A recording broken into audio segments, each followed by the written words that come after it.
प्राकृतिक उपचारों की हमारी खोज में आपका फिर से स्वागत है। आज हम उपवास की दुनिया में उतर रहे हैं, जो भारतीय संस्कृति और प्राकृतिक उपचार में गहराई से निहित एक प्राचीन प्रथा है। उपवास अपने सबसे सरल रूप में एक निश्चित अवधि के लिए स्वेच्छा से भोजन और कभी-कभी पीने से परहेज करना है अवधि। यह एक प्रथा है जो सदियों से चली आ रही है और भारत की परंपराओं और रीति रिवाजों में अंतर्निहित है, जो शारीरिक और आध्यात्मिक सफाई के लिए एक शक्तिशाली उपकरण के रूप में कार्य करती है। भारत में विभिन्न प्रकार की उपवास प्रथाएं प्रचलित हैं, जिनमें से प्रत्येक की अपनी अनूठी विशेषताएं और लाभ हैं। रुक रुक कर होता है उपवास, जहां आप खाने और उपवास की अवधि के बीच वैकल्पिक होते हैं।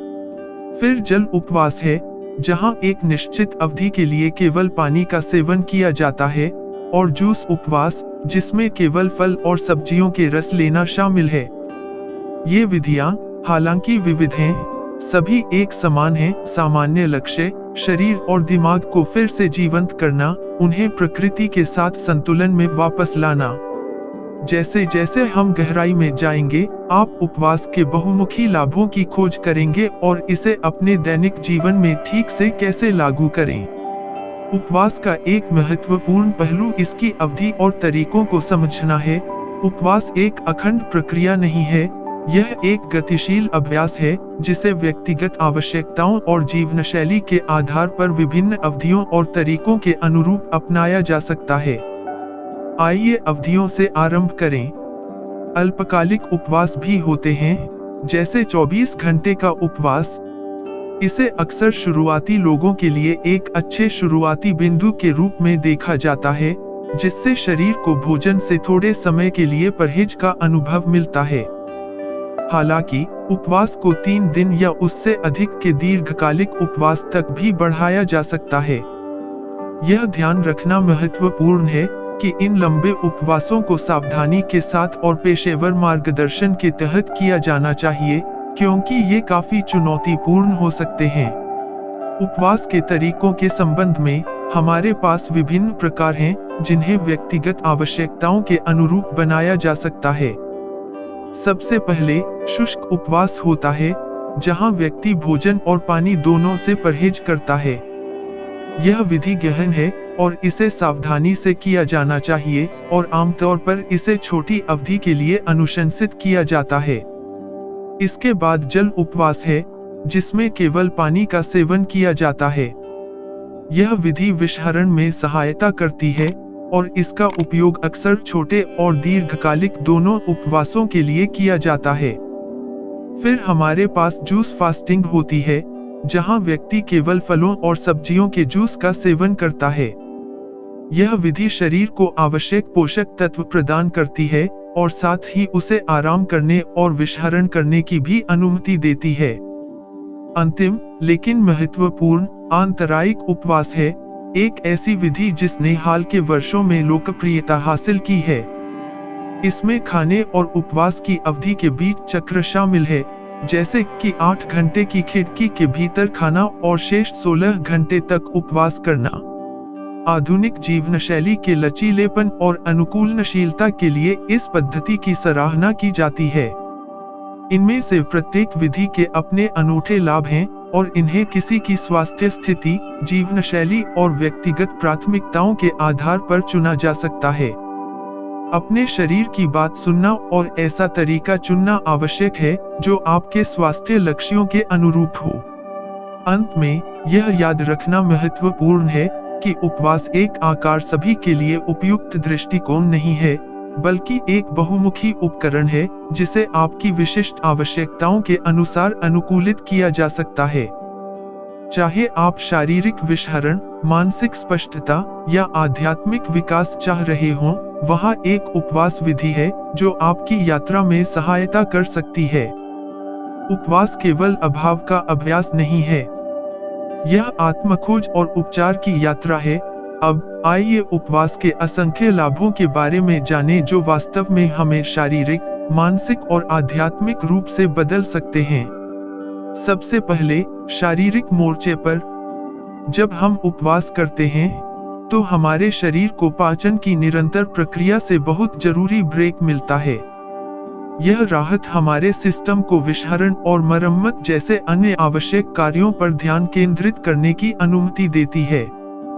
उपवास शरीर के चयापचय को कार्ब बर्निंग से फैट बर्निंग में स्थानांतरित करके प्रभावी वजन घटाने में सहायता करता है, एक प्रक्रिया जिसे केटोसिस कहा जाता है। यह केवल कुछ पाउंड कम करने के बारे में नहीं है, यह एक स्वस्थ शरीर संरचना प्राप्त करने के बारे में है। इसके बाद उपवास को सेलुलर सफाई प्रक्रिया ऑटोफैगी को बढ़ावा देने के लिए पाया गया है। इसे अपने शरीर की आंतरिक हाउसकीपिंग सेवा के रूप में सोचें। ऑटोफैगी क्षतिग्रस्त कोशिकाओं और प्रोटीन को हटा देती है, जिससे कैंसर और न्यूरोडिजेनेरेटिव विकारों सहित कई बीमारियों का खतरा कम हो जाता है। यह कोई जादुई गोली नहीं है, लेकिन स्वास्थ्य की हमारी खोज में यह एक शक्तिशाली सहयोगी है। आइए गियर बदले और मानसिक लाभों पर चर्चा करें। उपवास से मानसिक स्पष्टता और एकाग्रता में सुधार हो सकता है। यह दर्पण से कोहरा साफ करने जैसा है। आप अपने प्रतिबिंब, अपने विचारों और विचारों को अधिक स्पष्ट रूप से देख सकते हैं। जर्नल ऑफ न्यूरोकेमिस्ट्री में प्रकाशित एक अध्ययन में पाया गया कि उपवास मस्तिष्क व्युत्पन्न न्यूरोट्रॉफिक कारक नामक प्रोटीन के उत्पादन को बढ़ाता है, जो स्मृति और सीखने में सहायता करता है। उपवास भोजन के साथ हमारे रिश्ते को फिर से स्थापित करने में भी मदद करता है।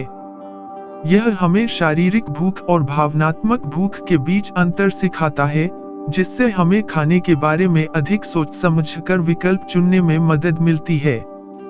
यह सिर्फ इस बारे में नहीं है कि हम क्या खाते हैं, बल्कि यह भी है कि हम क्यों, कब और कैसे खाते हैं। अब आइए उपवास के आध्यात्मिक पहलू पर गौर करें। कई संस्कृतियों और धर्मों में उपवास का उपयोग आध्यात्मिक विकास के लिए एक उपकरण के रूप में किया जाता है। यह आत्मनिरीक्षण का, बाहरी दुनिया के शोर को शांत करने और अपने आंतरिक स्व में स्थापित होने का समय है। यह समर्पण, अपनी आसक्तियों को त्यागने और कृतज्ञता की भावना विकसित करने के बारे में है। उपवास अनुशासन और आत्मनियंत्रण का अभ्यास भी है। यह हमें सिखाता है कि हम अपनी इच्छाओं और आवेगों के गुलाम नहीं हैं। हम चुन सकते हैं, हम न कह सकते हैं। हम अपने दिमाग और विस्तार से अपने जीवन पर नियंत्रण पा सकते हैं। उपवास के लाभ न केवल प्राचीन ज्ञान, बल्कि आधुनिक विज्ञान द्वारा भी समर्थित हैं। ढेर सारे अध्ययनों और शोध पत्रों ने उन लाभों को मान्य किया है, जिनकी हमने अभी चर्चा की है। लेकिन याद रखें, उपवास सभी के लिए एक ही समाधान नहीं है। इसे आपकी व्यक्तिगत आवश्यकताओं और स्वास्थ्य स्थितियों के अनुरूप बनाया जाना चाहिए, आदर्श रूप से एक स्वास्थ्य देखभाल पेशेवर के मार्गदर्शन में। उपवास जब सही ढंग से किया जाए, तो समग्र कल्याण के लिए एक शक्तिशाली उपकरण हो सकता है। यह एक यात्रा है, एक प्रक्रिया है, एक अभ्यास है। यह एक उपहार है जो हम स्वयं को देते हैं, स्वास्थ्य, स्पष्टता और विकास का उपहार। तो क्या आप इस परिवर्तनकारी यात्रा पर निकलने के लिए तैयार हैं? उपवास तोड़ना उतना ही महत्वपूर्ण है जितना कि उपवास। जब आप भोजन से परहेज करना बंद कर देते हैं, तो उपवास की यात्रा समाप्त नहीं होती है। यह एक ऐसी प्रक्रिया है जो इस बात पर निर्भर करती है कि आप अपना उपवास कैसे तोड़ना चाहते हैं। यह कदम महत्वपूर्ण है क्योंकि यह निर्धारित करता है कि आपका शरीर भोजन के पुनः परिचय पर कैसे प्रतिक्रिया करेगा, और यह उपवास के अनुभव से आपको प्राप्त होने वाले समग्र लाभों को प्रभावित करता है। उपवास की अवधि के बाद आपका पाचन तंत्र आराम की स्थिति में है। धीरे धीरे खाने में आसानी करना आवश्यक है। इसे गहरी नींद से जागने जैसा समझें। आप अचानक झटके से जागना नहीं चाहेंगे ना। यही सिद्धांत आपके पाचन तंत्र पर भी लागू होता है। तो अपना उपवास तोड़ने का सबसे अच्छा तरीका क्या है? यह सब सादगी और सौम्यता के बारे में है। ताजे फल एक बढ़िया विकल्प हैं। वे हल्के, पचाने में आसान और प्राकृतिक शर्करा से भरपूर होते हैं, जो आपके शरीर को आवश्यक ऊर्जा प्रदान कर सकते हैं। जूस, विशेष रूप से फलों या सब्जियों से ताजा निचोड़ा हुआ जूस भी एक बढ़िया विकल्प है। वे हाइड्रेटिंग और पोषक तत्वों से भरपूर होते हैं, जो आपके शरीर को विटामिन और खनिजों की प्रचुर मात्रा प्रदान करते हैं। बस याद रखें, मुख्य बात प्राकृतिक, ताजा विकल्पों को अपनाना है। अतिरिक्त शर्करा या परिरक्षकों वाले किसी भी जूस से बचें। हल्का सूप एक और उत्कृष्ट विकल्प है, खासकर उन लोगों के लिए जो लंबे समय से उपवास कर रहे हैं। वे गर्म, आरामदायक और पेट के लिए आसान हैं। साथ ही वे जलयोजन का एक अच्छा स्रोत हैं। सर्वोत्तम परिणामों के लिए कुछ हल्की सब्जियों के साथ साफ शोरबा चुनें। याद रखें, अपना उपवास तोड़ने का मतलब अपनी नियमित खाने की आदतों पर वापस लौटना नहीं है। यह आपके शरीर को आराम की अवधि के बाद आवश्यक देखभाल और ध्यान देने के बारे में है। आपने अपने सिस्टम को साफ करने में समय लगा लिया है, अब इसे सही पोषक तत्वों से भरने का समय आ गया है। इस पूरी प्रक्रिया के दौरान अपने शरीर की सुनें। यह आपका सर्वोत्तम मार्गदर्शक है। यदि कुछ अटपटा या असुविधाजनक लगता है, तो यह एक संकेत है कि आपको और भी अधिक धीमा करने की आवश्यकता हो सकती है। अपना उपवास ठीक से तोड़ना यह सुनिश्चित करता है कि आप अपने उपवास के अनुभव से अधिकतम लाभ प्राप्त करें, इसलिए इसे धीमी गति से करें, सावधान रहें और उपवास के बाद अपने शरीर को पोषण देने की यात्रा का आनंद लें। तो हमने उपवास की यात्रा शुरू की है, इसकी उत्पत्ति से लेकर इसके लाभों तक, और इसे कैसे तोड़ना है। हमने इस प्राचीन अभ्यास की गहराई में प्रवेश किया है, एक प्रमुख उपाय जो समय की कसौटी पर खरा उतरा है। अन्वेषण से उपवास की अवधि और तरीकों से लेकर इसके असंख्य लाभों को समझने तक, हमने प्राकृतिक उपचार और प्राकृतिक चिकित्सा के इस आकर्षक पहलू पर एक व्यापक नजर डाली है। आइए जल्दी से दोबारा गौर करें। उपवास मूल रूप से अभाव के बारे में नहीं है, बल्कि हमारे शरीर को बहुत कुछ देने के बारे में है। आवश्यक ब्रेक, खुद को फिर से जीवंत करने और ठीक करने का अवसर। आपके उपवास की अवधि आपके व्यक्तिगत आराम और स्वास्थ्य स्थितियों के आधार पर कुछ घंटों से लेकर कई दिनों तक हो सकती है।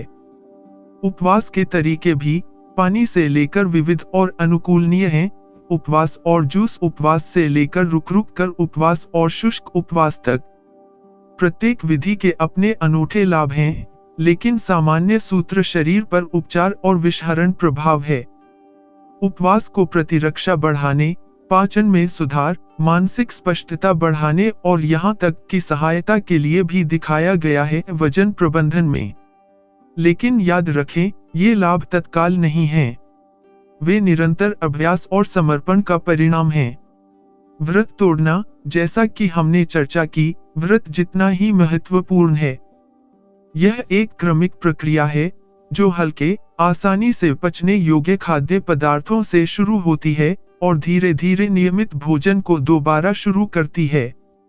यह आपके शरीर की बात सुनने और उसे पौष्टिक भोजन से पोषित करने का समय है। लेकिन यह ध्यान रखना महत्वपूर्ण है कि उपवास सभी के लिए एक ही समाधान नहीं है। यह एक अत्यंत व्यक्तिगत यात्रा है, जिसे आपकी व्यक्तिगत आवश्यकताओं और स्वास्थ्य स्थितियों के अनुरूप बनाया जाना चाहिए। उपवास का नियम शुरू करने से पहले हमेशा किसी स्वास्थ्य देखभाल पेशेवर से परामर्श लें। वे आपके लिए सही विधि और अवधि चुनने में आपका मार्गदर्शन कर सकते हैं और रास्ते में आने वाली किसी भी चुनौती से निपटने में आपकी मदद कर सकते हैं। याद रखें, उपवास कोई त्वरित समाधान नहीं है, बल्कि आत्मखोज, उपचार और समग्र कल्याण की यात्रा है। आज ही अपनी यात्रा शुरू करें।